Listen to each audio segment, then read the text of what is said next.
நமக்கு புரியாத, புடிக்காத சில டாபிக்ஸையும் ரொம்ப ஈஸியா, ஃபாஸ்ட்டா மெமரி பண்ற டெக்னிக் தான் இன்னைக்கு நம்ம தெரிஞ்சுக்க போறோம். வீடியோ பார்க்கறதுக்கு முன்னாடி நம்ம சேனலை சப்ஸ்கிரைப் பண்ணியிருக்க என்னோட சப்ஸ்கிரைபர்ஸ் எல்லாத்துக்குமே ரொம்ப ரொம்ப நன்றி. ஹலோ மக்களே, நான் உங்க Harsha. Welcome to Harsha TNPSC class. Linking method அப்படிங்கிற மெத்தட் பற்றி ஏற்கனவே கேள்விப்பட்டிருப்பீங்க. கேள்விப்படாதவங்களுக்கு இது நிஜமாவே ஒரு சூப்பரான வீடியோ. நம்ம படிக்கிற கான்செப்ட் நமக்கு புரியாம இருந்தாலும் சரி, அடிக்கடி குழப்பமா மறந்து போற மாதிரி இருந்தாலும் சரி, அதை ரொம்ப ஈஸியா படிக்க வைக்கிறது தான் இந்த லிங்கிங் மெத்தட். தமிழா இருந்தாலும் இங்கிலீஷா இருந்தாலும் லிங்கிங் மெத்தட் ரொம்பவே ஈஸி. ஒரு சின்ன டெக்னிக் வச்சு இது என்ன அப்படிங்கிறத ஃபர்ஸ்ட் எக்ஸ்பிளைன் பண்ணிடுறேன். இது ஒரு கதை சொல்ற டெக்னிக்காக தான் இருக்கும். இப்போ நீங்கள் ஒரு கான்செப்ட் படிக்கிறீங்க, அது ரொம்ப பெருசாக இருக்குது, கொஞ்சம் புரியாத மாதிரி இருக்குது, இல்லை புரிஞ்சாலும் மறக்கக்கூடியதாக இருக்குது அப்படின்னா அதை கதை வடிவில் ஞாபகம் வச்சுக்கணும். சின்ன ஸ்கூல் குழந்தைங்களுக்கு சொல்லிக் கொடுக்குற எளிமையான டிப்ஸ் தான் நமக்கும் இது ரொம்ப பயனுள்ளதாக இருக்கும். நம்ம கற்பனை திறனை இதை அதிகப்படுத்தும். படிக்கிற கண்டென்ட் அதிகமாக இருக்குது அப்படின்னா இந்த ஒரு டெக்னிக் நம்மளுடைய மெமரி கெப்பாசிட்டியை அதிகம் பண்ணுறதுக்கும் ஹெல்ப் பண்ணும். ஃபஸ்ட்டு இங்கிலீஷில் இருக்க வேர்ட்ஸுக்கு எக்ஸாம்பிள்ஸ் பார்த்துடலாம். இங்கே நான் ஒரு செட் ஆஃப் வேர்ட்ஸ் கொடுத்துருக்கேன். இதை மனப்பாடம் பண்ண சொன்னால் நம்ம எப்படி மனப்பாடம் பண்ணுவோம்? Cat, drama, well, forest, song, bell, watch. Cat, drama, well, இந்த மாதிரி மனப்பாடம் பண்ணுறது உங்களுக்கு ஷார்ட் டேர்ம் மெமரியில் ஸ்டோர் ஆகிற ஒன்று. அதுவே நான் சொல்ல டெக்னிக்கில் நீங்கள் இதை மெமரி பண்ணீங்க அப்படின்னா எப்போ கேட்டாலும் திருப்பி உங்களால் ரிவிஷன் பண்ணாமையே சொல்ல முடியும். சின்ன ஸ்டோரி தான் பார்த்துடலாம். கேட்டு, அப்போ நமக்கு கேட்னா பூனை. ஒரு பூனை இருக்குது, அந்த பூனை ட்ராமா பூனை. எப்படி ட்ராமா குயின் அப்படிம்போமோ அந்த மாதிரி அந்த பூனை ஒரு ட்ராமா பூனை.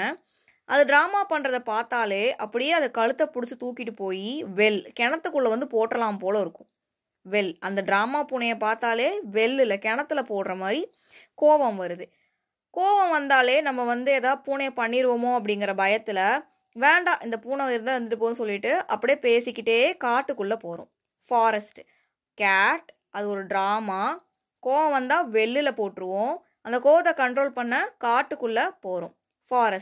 ஃபாரஸ்ட்டில் போயிட்டு இருக்கும்போது ஒரு பாட்டு கேட்குது, சாங். அந்த சாங் பாடிட்டு இருக்கும்போதே நடுவில் பெல் சவுண்டும் கேட்குது. பெல் சவுண்டு எங்கே வருதுன்னு சுற்றி முற்றி பார்க்கும்போது கீழே ஒரு வாட்ச் கிடக்குது. இந்த கதையை நம்ம சொல்லி பார்க்கும்போது நமக்கே ஆட்டோமேட்டிக்காக லைனாக என்னென்ன வார்த்தை வரும் அப்படின்னு ஞாபகம் வந்துடும். Cat, drama, well, forest, song, bell, watch. இந்த மாதிரி நம்ம லிங்க் பண்ணி படித்தா ஈஸியாக மெமரியில் இருக்கும். தமிழில் பார்த்துடலாம். முடியரசன் எழுதிய ஃபேமஸான நாவல்ஸில் ஒரு 5 நாவல் எடுத்துகிட்டு வந்திருக்கேன். இந்த 5 நாவலையும் லிங்கிங் மெத்தடில் நம்ம இப்போ ட்ரை பண்ணி பார்க்க போகிறோம். காவிய பாவை. பாவைனா பெண்களை குறிக்குமா? காவியம், பெண்களை வச்சு காவியம் படைக்கிறவர் தான் முடியரசன். அதனால தான் அவருக்கு முடியரசன். அவரோட பேர் துரைராசு. அவரை முடியரசன் வச்சது காரணம் அவர் பெண்களை வர்ணிப்பார். சும்மா கதைக்காக தான். காவிய பாவை, ஓகேவா? காவிய பாவை. இந்த காவிய பாவை அப்படிங்கிற பாடலை குயிலெல்லாம் அப்படியே கத்திக்கிட்டே வருது. கத்தி பாட்டு பாடிக்கிட்டே சொல்லுதான் காவிய பாவை அப்படிங்கிற நூலை முடியரசன் எழுதியிருக்காருன்னு. அப்போ பாடும் குயில், குயில் பாடிக்கிட்டே வருது, பாடும் குயில். பாடிட்டே வரும்போது சொல்லுது, பூங்கொடின்னு ஒரு பெண் இருக்கா, அவள் ரொம்பவே வீரமானவ, அதனால அவளை வச்சு வீரகாவியம் அப்படிங்கிற நூலை எழுதியிருக்காங்க.